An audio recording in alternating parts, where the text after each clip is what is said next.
Bonjour, bienvenue sur touspourlasanté.tv. Nous sommes quasiment à une semaine de la levée progressive et vraisemblable du confinement.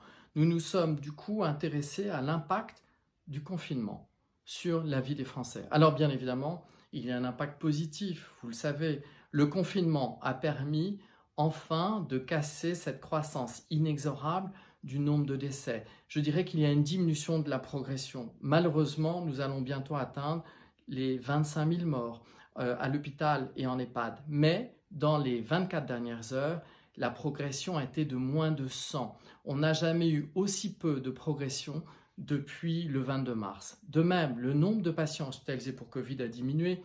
Nous sommes sous la barre des 26 000 patients hospitalisés avec moins de 4 000 patients hospitalisés en réa. On est à peu près à 3 800.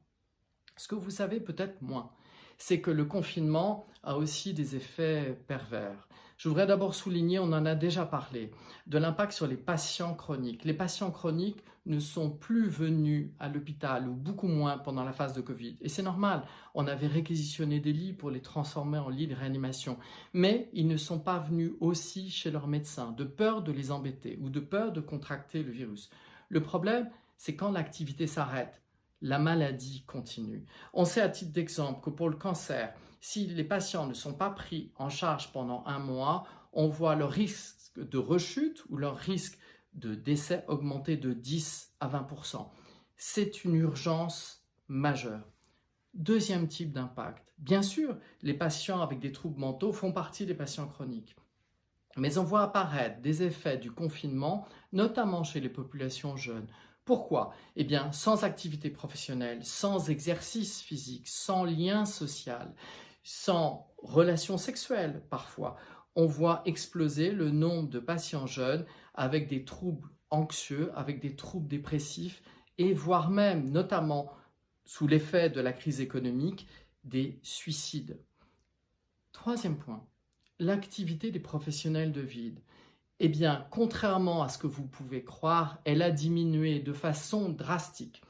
Doctolib nous dit que l'activité des médecins généralistes a diminué de moitié, que celle des spécialistes a diminué de plus de 70%, notamment pour les ophtalmos à moins de 86% ou les dentistes à moins de 95%.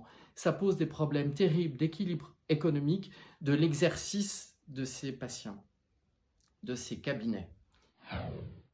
Un point très important, chez les enfants, la vaccination des enfants a chuté.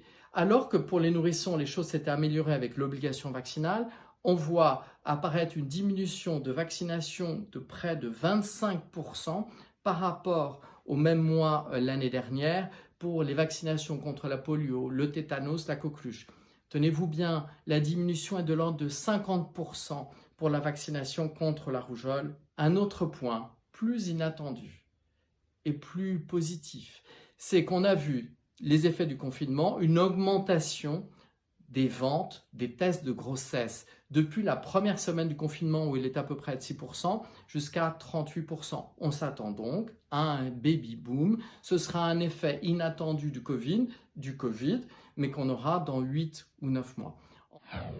Bien évidemment, vous connaissez l'impact économique. On vient d'avoir les chiffres.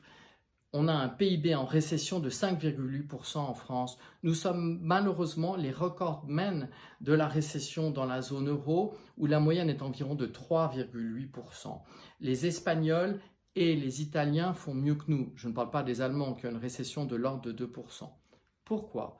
Eh bien, nous avons la chance d'avoir un système solidaire avec le chômage partiel, mais nous avons 11 millions de Français qui sont en chômage partiel, alors que ces chiffres sont beaucoup plus bas dans les pays voisins. C'est sans doute une des raisons à laquelle on peut s'attendre. Enfin, je voudrais vous remercier d'avoir été si nombreux, plus de 170 000, à vous être connectés sur notre plateforme. Restez-nous fidèles. À bientôt.